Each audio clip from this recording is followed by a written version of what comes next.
चला,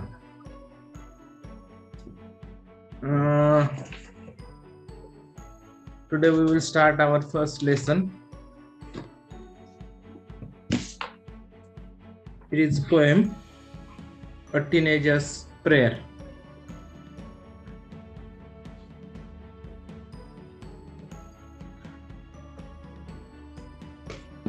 Before we will learn it, we have to deal with some activities in warming up. Also, some activities are in chit chat. First, we have to understand what is the title of the poem, A Teenager's Prayer. Can anybody tell me who are teenagers? Teenagers kunala? We are teenagers. But how can we say you people are teenagers?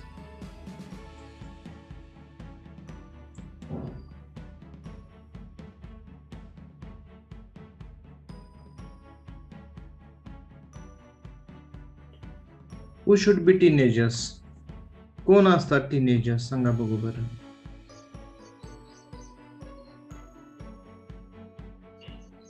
सांगा ना, कोण असतात? 13 to 19 age मधले. The students who are, the children who are in between the ages of 13 to 19, we can call them teenagers. The students between, where there is a teen, they are teenagers. जिथं teen लागतोय 13, 14, 15, 16, 17, 18 आणि 19, these age students are teenagers. आता महत्वाचं काय असतं बघा, तर हा जो कालखंड आहे तुमच्याचा, हा दोन्ही पण आहे. हा कसा आहे, तर हा कालखंड घडण्याचा पण आहे आणि बिघडण्याचा पण आहे. एका शब्दाचा फरक आहे बघा. एक वाक्य सांगतो, आम्ही बी घडलो, तुम्ही बी घडा. काय समजलं का वाक्य? आम्ही बी घडलो, तुम्ही बी घडा. परत एकदा बोलतो मी, आम्ही बिघडलो, तुम्ही बी बिघडा. कळतंय का? समजतंय का? का समजतच नाहीये? काय अर्थ? हो, समजते. मग काय अर्थ? आम्ही बिघडलो, तुम्ही बी घडा म्हणजे काय?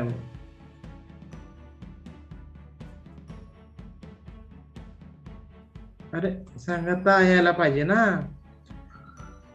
सोपं आहे ना, काय अवघड आहे का त्याच्यात? बोला लवकर. म्हणजे आम्ही बिघडलोय आणि तुम्ही घडा.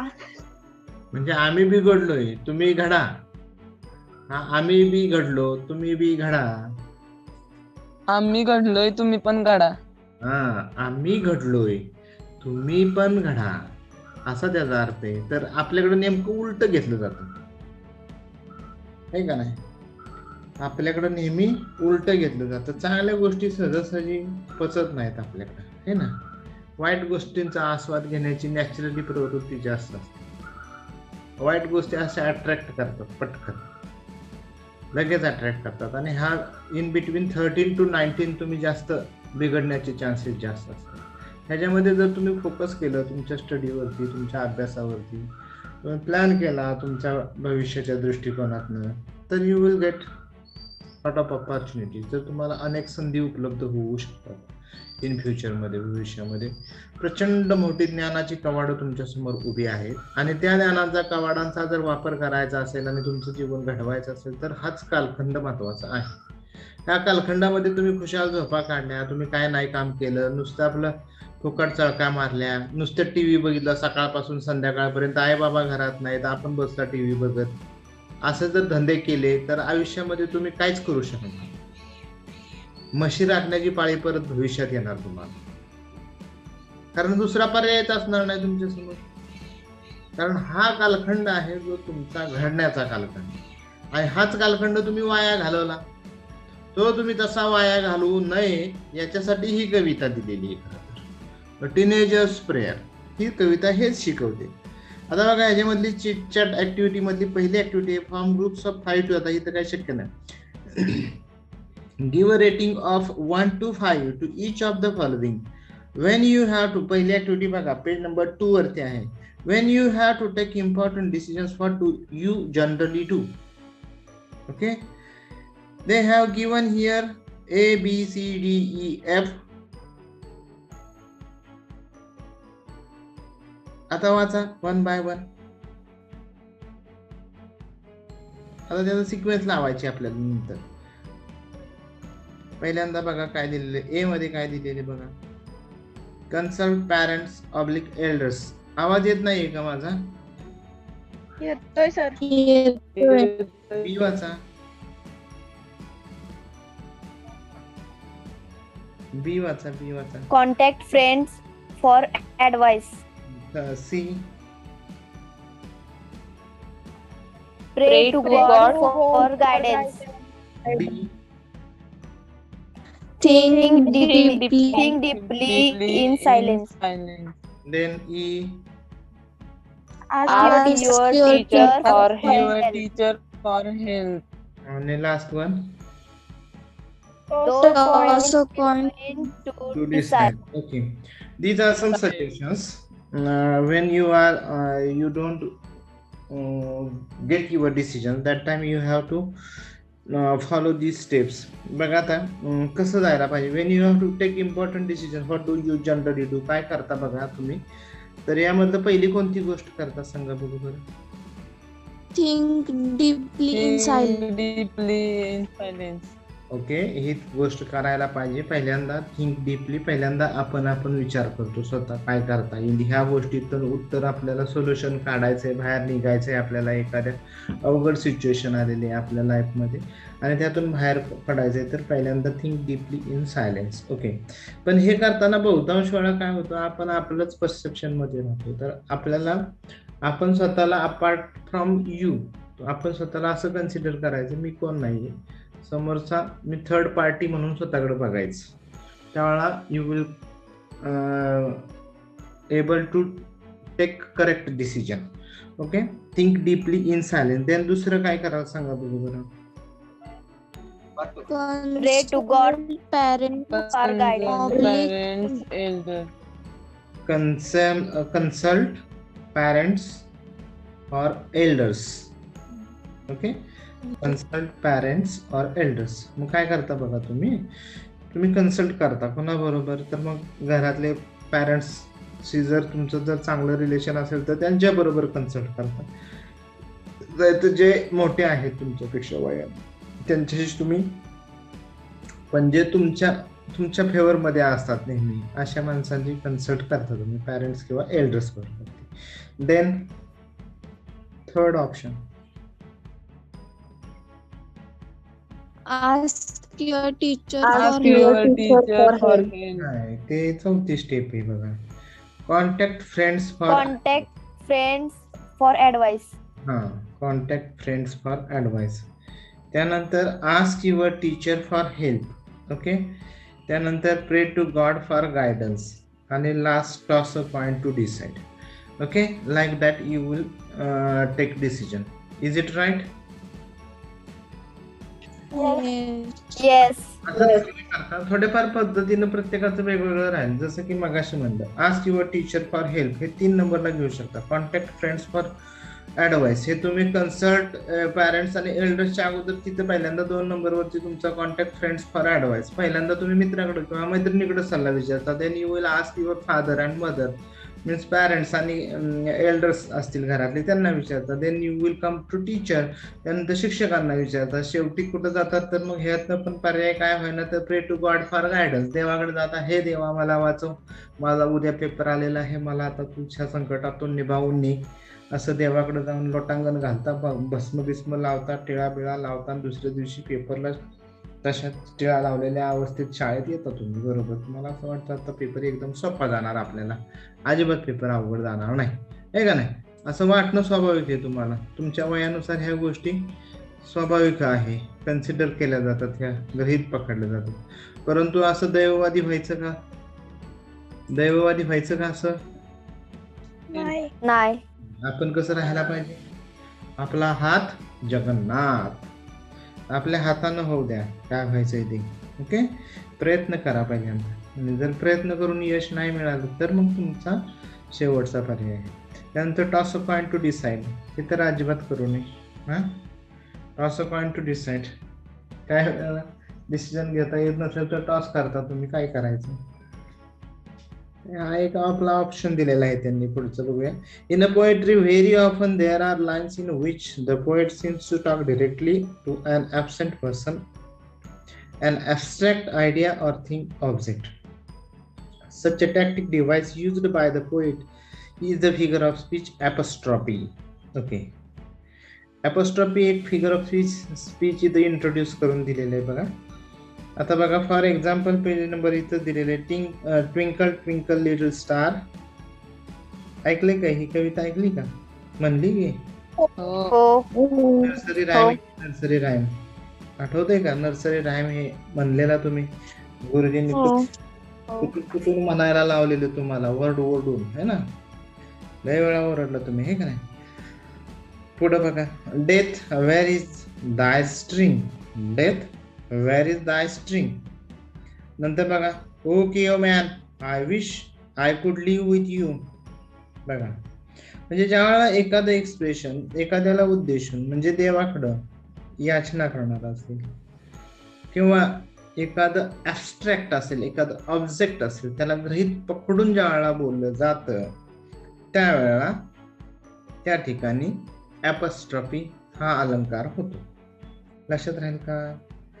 तिथं व्यक्ती असत नाही, एखादी आयडिया, एखादी वस्तू असेल, एखादा ऑब्जेक्ट असेल, एखादी थिंग असेल, आणि त्या बाबतीत बोललं जातं. जसं की ट्विंकल ट्विंकल लिटल स्टार, ही ओळ कशाचं निर्देशित आहे? ट्विंकल ट्विंकल लिटल स्टार ॲपॉस्ट्रॉफीचं एक्झाम्पल आहे. स्टारला हे दिलेलं आहे त्यांनी. नंतर डेथ एक्सक्लेमेशन मार्क आला बघा. Where is thy string, where is दाय स्टिंग, ओ केवमॅन. त्यानंतरचं तिसरं वाक्य आहे, ओ केवमॅन. आता केवमॅन मधलं केव म्हणजे खान, केव म्हणजे गुफा तुमची. केवमॅन हे गुफेतील माणसा, गुफेतील माणसा. आता तिथं गुफेत माणूस असेल तर ठीक आहे, पण ओ केवमॅन म्हणजे ॲबस्ट्रॅक्ट पकडलंय तिथं असं. त्या खाली बघा वाक्य दिसतील तुम्हाला. ओ लाईफ, ओ लाईफ बोला, ओ लाईफ हाऊ बोला, जोडा की पुढचं वाक्य जोडायचं. Beautiful are you. How beautiful you are, काय म्हणायचं? How beautiful you are exclamation mark द्यायचं. डिअर गॉड प्लीज बोला, काय म्हणतात पुढं? Guide me. Give me your blessings. Please keep me calm. Keep me, please give me your blessings, please keep my head, please guide me on my path of life. बुक्सला उद्देशून बघा. You are my काय बोला? Best friend. Your best friend. Exams, आता एक्झाम्सला उद्देशून बोलतोय. Exams, I wish बोला, I wish there should be no exams. Exams, I wish there should be no exams.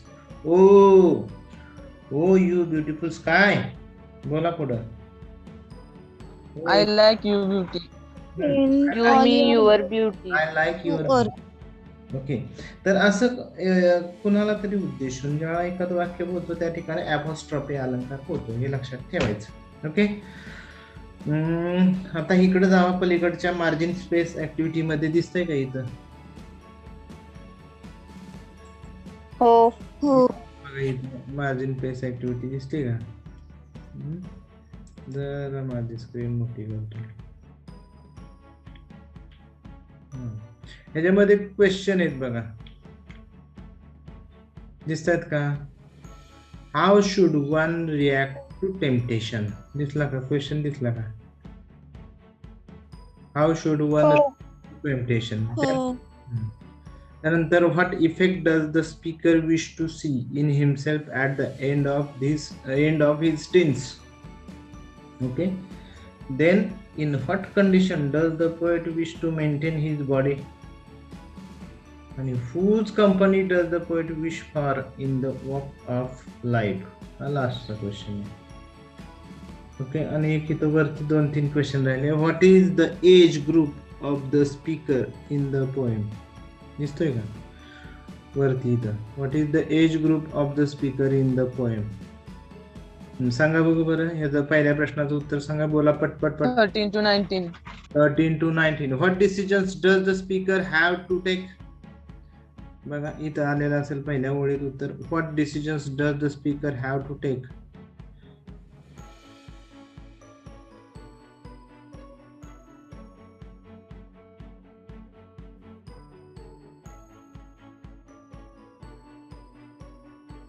What decisions does the speaker have to take. कोणते decisions, कोणते हे घ्यावे लागतील त्याला सांगा बघू बरं. choosing the right path. Choosing the right path. Correct. What does each new day fetch? What does each new day fetch? दररोज काय नवीन एक जो Brings new beginning. brings the new beginnings. दररोज नवीन एक दिवस काय मिळतो आपल्याला? एक नवीन सुरुवात होते, हे का नाही? How should one react to temptation? Temptation means what? मोह.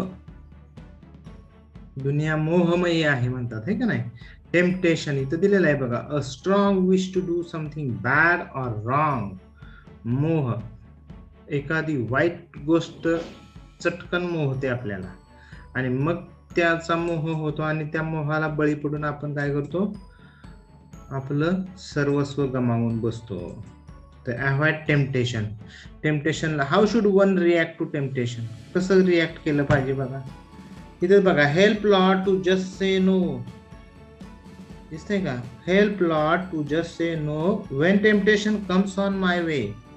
ज्यावेळेला असे मोहाचे क्षण माझ्या आयुष्यात येतील त्यावेळेला मला नाही म्हणायला शिकव. म्हणजे सगळ्या ठिकाणी हो म्हणायचं नसतं. काही ठिकाणी आपण नाही म्हणता आलं पाहिजे. नका स्पष्टपणे देता यायला पाहिजे आपल्याला, बरोबर ना? त्यानंतर पुढचं बघा काय हे.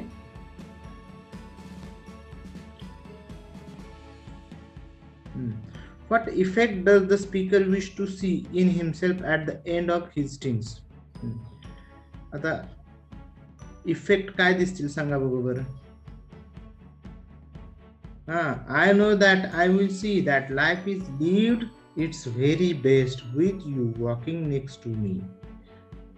असे इफेक्ट दिसले पाहिजेत की मला, की मी ज्या वेळेला भविष्यात चालेन किंवा मी बघेन त्यावेळेला माझं लाईफ एक अतिशय आयडियल असेल लोकांसाठी. Okay. In what condition does the poet wish to maintain his body. In what condition does the poet wish to maintain his body. बघा. The poet wishes to maintain his body and keep it clean and fit each. But in Each which day. condition? Each day. Each and every day in a very bad condition. In distress, when you are in distress, you have to maintain your body. Whose company does the poet wish for in the walk of life? कोणाची company? Company म्हणजे काय? सोबत. कोणाची company? हा बोला. वेदिका बोल. God. God's company. God is a great and poet wants to take the company of God. He will never give you bad ideas. Okay, we will start here the very first stanza. Each day brings new beginnings. Each day brings new beginnings. Decisions I must make. I am the only one to choose the road that I will take. Okay. Each day brings new beginnings. दररोज उगवणारा एक दिवस कसा असतो? म्हणजे दररोज उगवणारा प्रत्येक दिवस कसा असतो सांगा? बोला लवकर. नवीन नवा सुरुवात घेऊन येतो. नवीन सुरुवात करून देणारा असतो. पण आपण आळस झटकतो का आणि नवीन सुरुवात करतो का? करतो का? हो. हो, हो. अगदी थोडी मोजकी जण असतील जे नवीन सुरुवात करत असतील, बरोबर का नाही? हा, पण बहुतांश लोक काय करतात? इच डे ब्रिंग्स न्यू बिगिनिंग नसते त्यांच्यासाठी. इच डे ब्रिंग्स ओल्ड बिगिनिंग. जुन्याच गोष्टी परत नव्याने उघडत असतात, है ना? तर न्यू ब्रिंग्स, नित्य माझं नवं हवंय. काय म्हणलं पाहिजे आपण? नित्य माझं नवं हवंय. नवीन काहीतरी शिकलं पाहिजे, नवीन नवनिर्मितीचा काहीतरी मला ध्यास असला पाहिजे. आणि दररोज आपल्याला डिसिजन्स आय मस्ट मेक. तुम्हाला डिसिजन्स घ्यावे लागतात ना, निर्णय घ्यावे लागतात ना. हो. मग तुम्ही कोणावर असता डिसिजन घेताना सांगा बघू बरं. मग अशा आपण बघितलं, डिसिजन्स घेताना आपण त्या 6 माणसांवरच अवलंबून असतो. पहिल्यांदा कधीच आपण स्वतः आपला विचार करत नाही. आपल्या मित्राला मैत्रिणीला विचारायचं, कधीतरी आई वडिलांना विचारायचं, नाहीतर देवाकडे जाऊन प्रार्थना करायची आणि किंवा तास उडवायचा. असलेच काहीतरी करतो आपण, हे का नाही? पण पहिल्यांदा समस्येची उकल करण्यासाठी काय करायला पाहिजे आपण? बस पहिली स्टेप काय करायला पाहिजे? तर तुम्ही स्वतः पहिलं थिंकिंग करायला पाहिजे. त्यानंतर तुमचा मित्रपरिवार चांगला पाहिजे. दुसरी महत्वाची गोष्ट, मित्रपरिवार, मैत्रिणी, मित्र तुमचे चांगले हवे. जर ते चांगले असतील तर तुम्ही योग्य ट्रॅकवर आहात की नाही ते तुम्हाला कान उपटून सांगतील. हे चुकीचं आहे, हे बरोबर आहे असं सांगतील तुम्हाला. काय वेळा कडवट बोलणारे मित्र असतील, तू हे चुकीचं करतोय सांगतील तुम्हाला. त्यांचं ऐकलं पाहिजे तुम्ही तेच फॉलो. एखादा रॉंग कोणतरी तुम्हाला वेगळ्या दिशेला भरकटवून घेऊन जात असेल तर तुम्ही थांबलं पाहिजे, म्हणजे तुम्ही चेक केलं पाहिजे तुम्हाला. त्यानंतर आपले घरातले आई वडील असतात, ते फार महत्वाचे राहतात. त्यांचा सल्ला तुम्ही ऐकला पाहिजे. They are giving their opinions. त्यांना माहित असतं, त्यांना अनुभव असतो. तुम्हाला वाटतं त्यांना काय कळतं? तसं नाही, ते त्यांना खूप कळत असतं. सगळ्या गोष्टी त्यांना कळत असतात. तुम्हाला ज्या आता गोष्टी कळल्या त्या त्यांना अगोदरच कळलेल्या आहेत. त्यामुळं ते तुमच्यापेक्षा एक्सपिरियन्सनं मोठे आहेत. तुम्हाला जी पण काय अडचण आली त्यांच्याशी तुम्ही सल्ला घ्या, त्यांच्याशी चर्चा करा, ते तुम्हाला योग्य मार्गदर्शन करतील. पण उगाच अज्ञानात काहीही करू नका. आणि एक चूक झाकण्यासाठी अजून 100 चुका कराव्या लागतात. आलं का लक्षात? त्यासाठी be careful about taking decisions. पण डिसिजन घ्यायला पाहिजेत. निर्णय घ्यायला पाहिजेत, निर्णय क्षमता पाहिजेत, नक्कीच घ्यायला पाहिजेत. आणि जेवढे निर्णय तुम्ही पटापट फास्ट घेत जाता तेवढं तुमचं लाईफ अधिक बेटर होत जातं. चांगले निर्णय, आपल्या हिताचे निर्णय, आपल्याला फ्लरिश करणारे निर्णय असे. I am the only one to choose the road that I will take. आणि मीच माझ्या रथाचा सारथी असणार आहे, बरोबर का नाही? आपणच आपल्या रथाचे सारथी असणार आहोत. कसं? तर बघा, जो निर्णय घेणार आहे त्याला जबाबदार कोण असणार आहे? तुम्ही जर चांगला निर्णय घेतला तर तुम्ही पुढे जाणार. तुम्ही जर वाईट चुकीचा निर्णय घेतला तर तुम्ही मागे राहणार. येते का लक्षात तुमच्या? म्हणजे संधी तुम्हाला सर्वांना समान संधी असते, परंतु जी लोक ती संधीचं सोनं करतात तर ती लोक पुढे जातात. जी संधी घेत नाहीत ती मुलं मागे राहतात. आता बघा, तुमच्या गावातली एक राजपुरीतली मुलगी आहे, मयुरी म्हणून, मयुरी राजपुरे, आहे का? आठवते का तुम्हाला? मग ती IBPSC एक्झाम देऊन तिनं बघा आता बेळगावला आहे. ती माहिती आहे ना तुम्हाला? आहे का माहिती? मग तिनं 10वी पर्यंत आपल्या शाळेत होती ती. त्यानंतर तिनं, म्हणजे अशी बरीच मुलं आहेत बरं का, ती एकटीच आहे अशातला भाग नाही, बरीच मुलं आहेत. पण तिथं जरा मी थोडंसं उदाहरण का सांगितलं तर तुम्हाला परिस्थितीनं कसं जायचं किंवा ह्याच्यातून कसं जाऊन आपलं करिअर कसं चांगल्या रीतीने घडवायचं, हे आपल्याला काय होतं, अशा मुलांच्याकडून बघून प्रेरणा मिळते. तर तिनं BSc, फक्त BScच नाही केलं तर तिनं MSc ॲग्री केलं. बघा. आणि MSc ॲग्री करून तिनं ही IBPS म्हणजे बँकिंग क्षेत्रातील एक एक्झाम आहे, परीक्षा आहे, ती जर दिली तर तुम्हाला डायरेक्ट अधिकारी पदाची नोकरी मिळू शकते. तर अशी पोस्ट तिनं काढली बघा. एवढी चांगली पोस्ट त्या पोरीनं काढली. नक्कीच अभिमानास्पद बाब आहे. तर ह्यासाठी डिसिजन्स फार महत्वाचे असतात. आणि हा रोड आपला आपण निवडायचा असतो, आपला आपण चूज करायचा असतो. जर तुम्ही योग्य रोडची निवड केली, योग्य दिशेची निवड केली तर यू विल गो अहेड. जर चुकीचा मार्ग निवडला तर तुम्ही मागे राहणार. आलं लक्षात? पुढे जाऊया आपण. I can choose to take the road of life that leads to great success. बघा आता, which type of road you have to choose? You have to choose the road that leads to great success. असा road आपण choose केला पाहिजे की जो आपल्याला great success देईल, उत्कृष्ट यश देईल. Okay. Or travel down the darkened road that leads to great distress. पण रस्ताच चुकीचा निवडला, what will happen?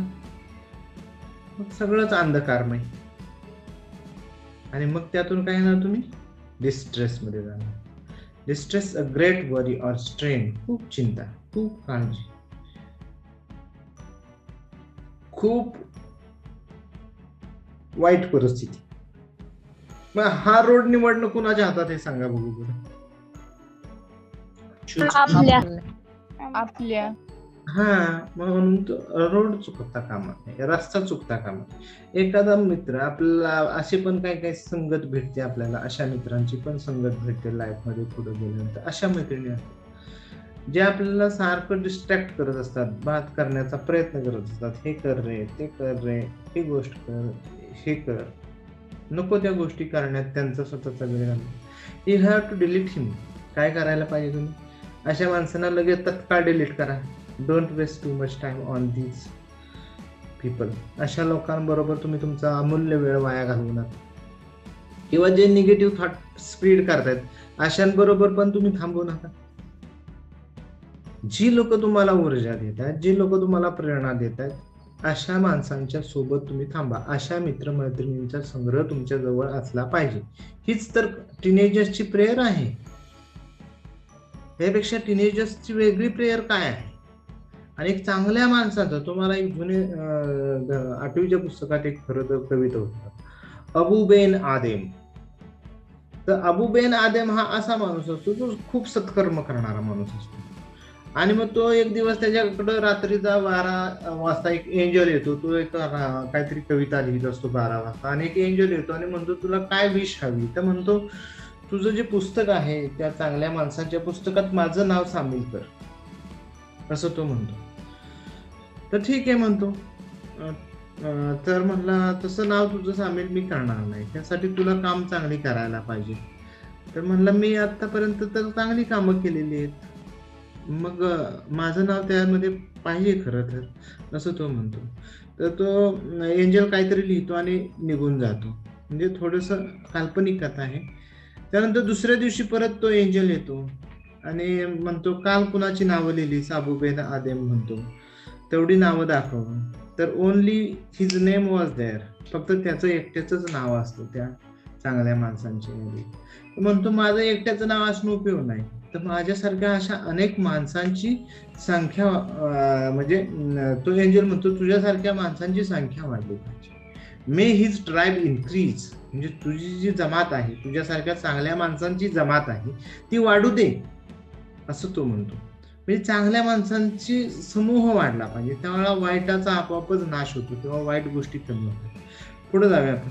Please open up my eyes dear lord. Third stanza बघतोय आपण. Please open up my eyes dear Lord that I might clearly see. हे देवा माझे डोळे उघड, मला स्पष्ट दिसू दे. म्हणजे काही वेळेला बघा डोळ्यावर झापड आलेली असते आपल्या, म्हणजे आपल्या आयुष्यामध्ये पण असं होतं बऱ्याच.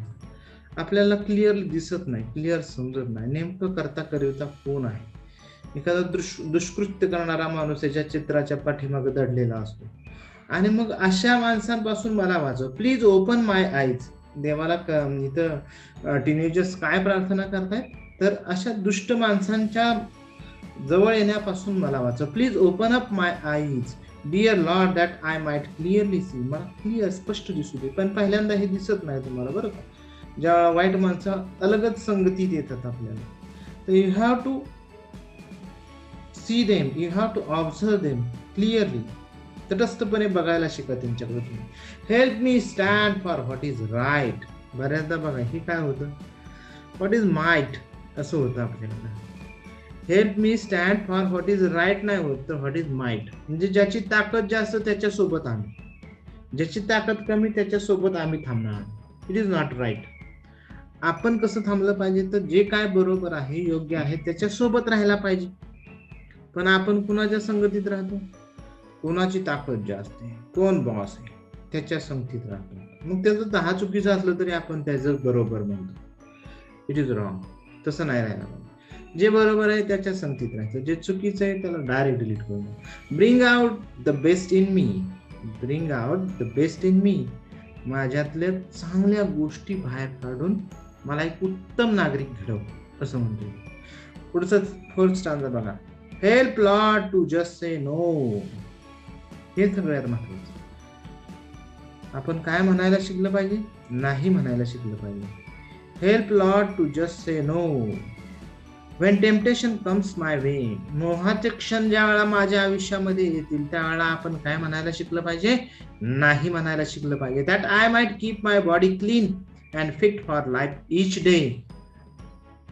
that I might keep my body clean. मी माझं शरीर कसं ठेवेन बघा. आता ऍज अ टीनेजर म्हणून तुम्ही काय करायला पाहिजे, तुम्ही शारीरिक स्वच्छतेकडे खूप महत्वाचं लक्ष दिलं पाहिजे. त्याचबरोबर तुम्हाला you have to keep yourself fit. स्वतःला फिट ठेवण्यासाठी, आयुष्यभर फिट ठेवण्यासाठी तुम्ही प्रयत्न केला पाहिजे. आणि जे मोहाचे क्षण तुम्ही टाळले तर तुमचं लाईफ घडलं म्हणून समजायचं. आणि जर नाही टाळले तुम्ही मोहाचे क्षण तर तुम्ही बिघडला म्हणून समजायचं. ओके, लास्ट स्टांजा बघा. When my teenage years are over. आता हे टीनेजर जे एज संपतं की नाही, वय वाढतं की नाही सांगा बघू बरं. वाढतं. तुम्ही पहिले 1 वर्षाचा होता, नंतर 2 वर्षाचे झाला, नंतर पुढे वाढत वाढत गेला. असं करत तुम्ही आता 15-16 वर्षाचे झाला ना. आता अजून हे 2-3 वर्ष पण जातील निघून तुमच्या आयुष्यातले. मग जरा तुम्ही बावचळणं किंवा बावरणं जे असतं ते ह्या वयात जास्त असतं तुमचं, तर हे टाळलं आता थोडंसं. आणि जर तुम्ही एक चांगल्या दृष्टीने वाटचाल केली तर तुम्हाला मात्र भविष्यात चांगले दिवस आहेत. पण जे इथं बाद होतात ते आयुष्यभर बाद राहतात. आणि जे इथं टिकतात, चांगले राहतात, चांगले वागतात, त्यांचं आयुष्य बऱ्यापैकी चांगलं घडतं. आता बघा. When my teenage years are over. ज्यावेळेला माझे हे टीनेजर्सचे दिवस संपतील, आता 1.5 मिनिटं राहिलाय. I know that I will see that life is lived it's very best. मला ज्यावेळेला हे माझं वय संपून जाईल टीनेजर्सचं, त्यावेळेला मला अतिशय सुंदररित्या लाईफ जगता यायला पाहिजे. With you walking next to मी.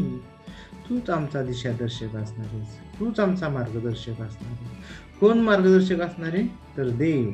बरोबर का नाही.